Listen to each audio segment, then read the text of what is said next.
board are emphasizing on that. As you know that 50% competency based questions are coming, but actually the students know about what is the meaning of that actual learning. So for that they are putting up ki real life situation questions they are putting up, and the student has to give the answer accordingly. But my question is this, like if they're putting up these kind of questions or something like that, but are our students are or our kids are going to do to handle the proper situation, day to day life situations in real life also? Like आप देखते हो घरों में भी हम देखते हैं, मैं देखती हूँ कि mostly the parents are always saying बच्चों के बोर्ड एग्जाम आ गए, they have a lot of pressure, अभी बच्चों को डिस्टर्ब नहीं करना है, और बच्चे बस अब अपना जो भी है अंदर बैठ के पढ़ो पढ़ो पढ़ो बस पढ़ो।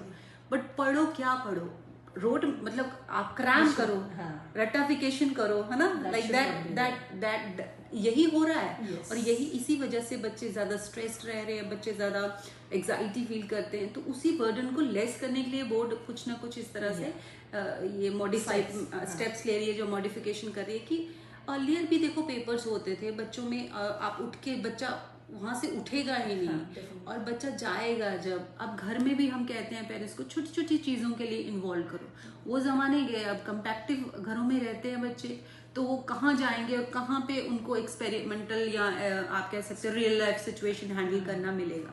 पर वो कैसे कर सकते हैं रियल लाइफ सिचुएशन को हैंडल? लाइक छोटे छोटे टास्क दे दो, पेरेंट्स दे सकते हैं कि जाओ जी वॉशिंग मशीन में कपड़ा पड़ा है तो आप निकाल के उसको धूप में सुखा दो, हाँ, या चाय बना दो एक कप, अपने लिए ही बच्चा बना ले।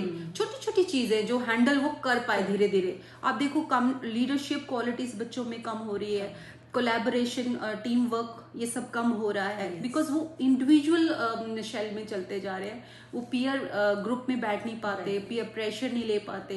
ये सारी चीजें वही है कि वो पहले हम जॉइंट फैमिलीज में रहते थे, तो पेरेंट्स के साथ इन्वॉल्व होके छोटे छोटे वो लेके आओ बेटा, ये लेके आओ, बच्चे छोटे छोटे इवन आपके आजकल घरों में जैसे आप पुरानी चीजें भी हम पुराने टाइम में भी हम देखते हैं, पेरेंट्स बताते हैं जैसे, तो क्या हम लोग भी जैसे हम लोग भी हैं, तो घरों में हम लोग काम करते थे, छोटे छोटे काम करते थे, छोटी छोटी चीजों में इन्वॉल्व होते थे।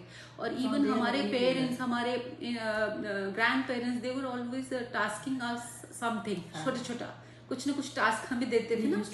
फॉर एग्जाम्पल दूध लेने जाओ जी, दूध लेके आओ, मार्केट चले गए, दूध लेके आ जाओ, मॉर्निंग में जानी, ये मॉर्निंग एक्सरसाइज करनी है, या पानी, जिनके घर दूर होते थे पानी लेने जाना है तो पानी लेके आओ जी, कपड़े धो दो, हाँ, तो इस छोटे छोटे बर्तन साफ कर दो, ये सब चीजें उनको एक लाइफ लर्निंग स्किल्स मिलती है। लाइफ लर्निंग जब तक नहीं मिलेगी बच्चों में को, तो वो क्रिटिकल थिंकिंग जिसको कहते हैं, क्रिटिकल थिंकिंग एम्फसाइज नहीं होगी। तो क्रिटिकल थिंकिंग को एम्फसाइजेशन करने के लिए ही ये, जैसे क्रिटिकल थिंकिंग क्या है, problem solving. So problem solving कैसे है, जैसे छोटे छोटा कोई ओकेजन हुआ, अपना बर्थडे सेलिब्रेशन है, तो उसको आप बजट बनाने के लिए दे दीजिए, या कुछ इस तरह से, तो उससे मैनेजमेंट भी आएगी बच्चों में, वो भी मिसिंग है। सो बहुत सारी चीजें। अब बच्चे इसमें घबरा रहे हैं कि 50% हमारा पेपर कॉम्पिटेंसी बेस्ड होगा, तो वो क्या है, आप ना जो भी बच्चे का कंटेंट तो सेम है from the bookish knowledge only, but उस कंटेंट को अपनी तरफ से कैसे मॉडिफाई करें। बट मॉडिफाई कैसे करेगा, जब वो ब्रेन को यूज करेगा प्रॉपर, उस मेमोरी, क्योंकि उसको तो बस रोट मेमोरी लर्निंग का ही हैबिट है। So we should real life situation rather than relying on the rote memory learning, we should emphasize on that. जैसे स्कूलों में भी मैं I am always emphasising on practical based learning. तो practical based learning में क्या है, बच्चों को जब हम लोग जैसे अभी लैब्स में लेके जाते हैं, जब जगह जगह आप देखिए we are putting up in the ground also, there also we can teach something, है ना। छोटे जैसे आपके क्लासमेट्स हैं नीचे, अपने स्मॉलर क्लासेस हैं, उनमें भी जैसे आप देखो काउंसिल मेंबर क्यों बनाते हैं, हाउस काउंसिल्स क्यों बनाते हैं, फॉर दीज थिंग्स ओनली, कि they should learn how to manage, how to make them to lead, leadership quality उससे इनहांस हो रही है, देन आपका मैनेजमेंट उससे इनहांस हो रही है, then they know how to communication skills तो very good nowadays, but they don't know how to properly communicate with and how to manage that communication also. Then time management is also missing. They know they are managing the time in their own way, but they are not managing the time whatever the time required. Yes. So like अब देखिए, अगर morning early morning उठ के early morning सब कुछ वो नहीं है, रात को पढ़ना है तो रात का टाइम वो मैनेज कर लेंगे, बट मॉर्निंग का टाइम मैनेज कर लेंगे. तो time management is also they are learning with small small exercises in the schools तो गिविंग देम द टास्क. जैसे सीनियर स्टूडेंट्स को दिया जाता है how to take the classes in the junior, है ना, ग्राउंड में ले जाते हैं, स्पोर्ट्स में ले जाते हैं, फिर स्मॉल स्मॉल थिंग. बट घर में भी ये चीज़ें बहुत ज़रूरी हैं जो पेरेंट्स को अपने बच्चों को देना. आई हैव टू से real life learning is very very important. Ultimately तो लाइफ में चलना कैसे है, यही एक गोल है. यही लाइफ एक इंसान का, एक ह्यूमन बीइंग का, how to survive through the so many things, है ना. तो ये चीज़ें बहुत ज़रूरी हैं कि हम लोग बच्चों को critical thinking, problem solving and how to resolve, how to manage, how to lead the things.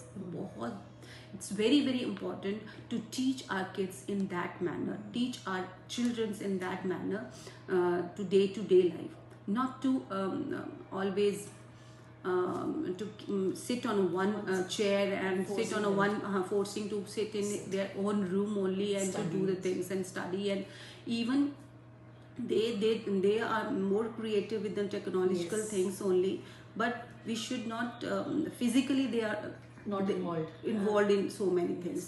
So jab tak physically they are not involving themselves, they don't know how to manage, complete the task and how to manage the things, and how to deal with the critical situations, how to deal with the critical, how to know about the critical thinking also. तो real life में ही वो situations को they will get learning from there only. They can learn from there only.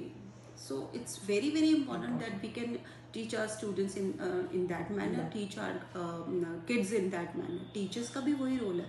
अब क्या है, हम लोग, मैं कहती रहती हूँ आप लोगों को कि whenever the teachers are taking the classes, they can correlate with the things, they can communicate eye to eye contact, they can give the situation, they can teach them the peer learning also, so that student has to be involved more and more in the physical activities. And if they involve in these kind of physical activity, definitely they know how to deal the situations. That how is to know about learning by doing. Learning by doing. It's very very important. Learning by doing, because competency तभी आएगी. Yes, exactly. अब बच्चा कहीं पे road memory में क्या होता है, if the child has to forget something, तो वो लिख ही नहीं पाएगा, वो अटक जाएगा कहीं ना कहीं.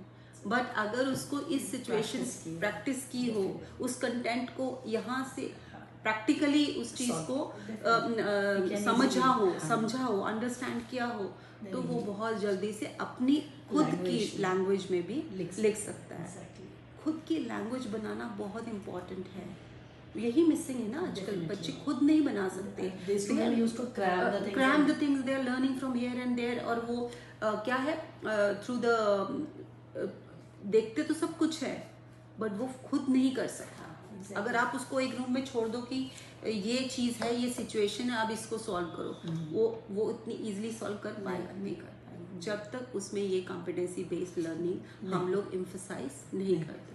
सो competency is very very important. It's like a behavioural learning. Behavioral learning is very very important nowadays, and this is the reason that CBSE is also emphasizing, because mostly कहा जाता है CBSE rote memory पे बहुत ज़्यादा focus करती है, and now they are try to do such kind of things. So slowly and gradually student has to be come back again on the competency based learning, and ultimately help the student only. Yes, only the students only the individual only. If individual person will not know about how to deal with the real life situations, then that person is not a proper individual. And they can't they can't solve, what we have to say, they can't survive in the life, in this world. तो life तो survival के लिए है, और survival अगर बच्चे को नहीं आएगा तो फिर ऐसी पढ़ाई का मतलब ही क्या है, एजुकेशन देने का मतलब क्या है, नॉलेज बढ़ाना. नॉलेज बढ़ाने का पर्पस क्या है, कि बच्चे को रियल लाइफ लर्निंग की नॉलेज हो। बुक्स में भी क्या है, कंटेंट्स में भी क्या है, रियल लाइफ सिचुएशन, हिस्ट्री देख लीजिए, आगे मैथमेटिक्स देख लीजिए, साइंस देख लीजिए, deal with the things, deal with the things. Yes. तो जब तक वो रियल लाइफ सिचुएशन में डील ही नहीं कर पाएगा, सिर्फ बुक Yeah, तक ही रह yeah. जाएगा, तो फिर वो एक प्रॉपर ह्यूमन बीइंग या प्रॉपर लाइफ को सर्वाइव, नहीं। लाइफ को अंडरस्टैंड नहीं कर पाएगा और लाइफ में सर्वाइव भी नहीं कर पाएगा। Yes, Pretty exactly. ma'am, it's very important, and this is the concern of the CBSE, but we should also be focused on Yes. competency based learning पे। और बच्चों को अभी से आप लोग बताना शुरू कर दीजिए, because we have a 1.5 month only left. So बच्चों को ये बोलिए कि don't बेटा, whenever you are going to learn the things, learn it in a deep thorough knowledge about that, and consult from one to understand the topic and consult from here and there. Don't be dependent on one book. Content should be from the NCERT books, but we can take the help from the different things also, so that you can and tell them to be in a written form. How much they have to write, then they memorize the things, वो feed हो जाते हैं यहाँ पे, then they memorize the things so properly also. If you And the speed will also increase. Yes, and they are able to complete वो the तो चलो exam. Exams का पैटर्न और how to in the time management भी तो एक management part will है, also they will learn. तो उसको उनको पता चल जाएगा कि Yes. टाइम को मैनेज कैसे करना है। Yes, ma'am. तो वैसे तो हम बोलते ही हैं बच्चों को, every time we are saying कि whenever you are learning, you just write it down first, 2 to 3 times you just Yeah, write, right. then you easily understand the things, easily learn the things Yes. also. So you openly tell the students कि competency based का मतलब डरना नहीं है आपने, competency based का मतलब यही है कि thorough knowledge about your content, and please all the students must learn the question, don't cram the question. Yes. Learn the question through With proper various understanding. mode of learning, Yes. not on dependent on one mode of learning only. Exactly. So this is called, so what